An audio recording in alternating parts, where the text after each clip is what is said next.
Hello दोस्तों, तो पिछली वीडियो में हमने पढ़ा था खिलजी वंश के बारे में, जहाँ की अलाउद्दीन खिलजी, जलालुद्दीन और बहुत सारे जो इसके शासक रहे उनके बारे में हमने पढ़ा। तो यहाँ हम कुछ एमसीक्यूज़ देखेंगे, उस पर बेस्ड है।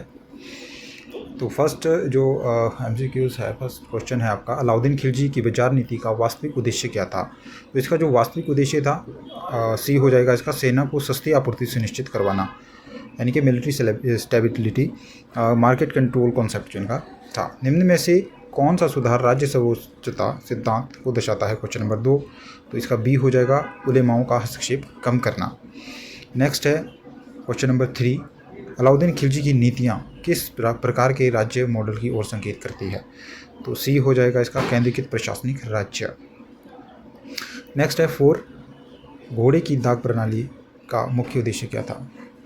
तो इसका जो मुख्य उद्देश्य था, सेना में भ्रष्टाचार रोकना। नेक्स्ट है 5, मलिक जो काफूर था उसने दक्षिण अभियान का सबसे बड़ा रणनीतिक परिणाम क्या था। तो मलिक काफूर के दक्षिण अभियान का सबसे बड़ा रणनीतिक परिणाम क्या था। तो इसका सी हो जाएगा, आर्थिक संसाधनों का केंद्रीकरण। 6 नंबर पे है, अलाउद्दीन खिलजी का शासन किस विचारधारा के सबसे निकट था। तो ये था सी, इसका हो जाएगा, शक्ति आधारित शासन, power state theory. Question number 7 है आपका, खिलजी वंश को संक्रमणकालीन वंश क्यों कहा जा सकता है। तो इसका सी हो जाएगा, तुर्की से अफगान सत्ता परिवर्तन इस समय में हुआ था। नेक्स्ट है, बाजार नियंत्रण नीति का सामाजिक प्रभाव क्या था। तो इसका भी सी हो जाएगा, गरीब वर्ग को राहत मिली थी इससे। जब बाजार नियंत्रण प्रणाली है उसमें बहुत सारे जैसे भ्रष्टाचार हो रहे थे, उसको रोकने के लिए जो अलाउद्दीन खिलजी ने बाजार नियंत्रण प्रणाली शुरू की, तो इसमें गरीब वर्ग को राहत मिली। क्वेश्चन नंबर 9 है आपका, अलाउद्दीन खिलजी की कर नीति का मूल उद्देश्य क्या था।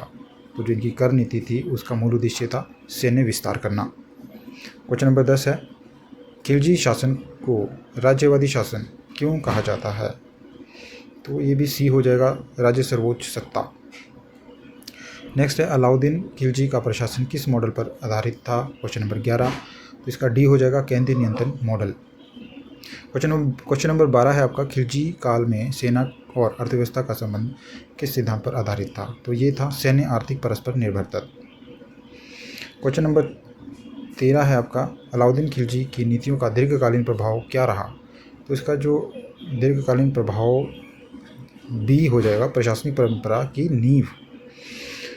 क्वेश्चन नंबर 14 है आपका, खिलजी वंश के पतन का मुख्य कारण क्या था। तो इसके जो उत्तराधिकारी थे वो कमज़ोर थे। अब लास्ट क्वेश्चन है आपका, सही कथन चुनिए। खिलजी वंश धार्मिक राज्य था, खिलजी वंश सैन्य प्रशासनिक राज्य था, खिलजी वंश लोकतांत्रिक था, खिलजी वंश व्यापारिक राज्य था। तो बी इसका सही हो जाएगा, खिलजी वंश सैन्य प्रशासनिक राज्य था।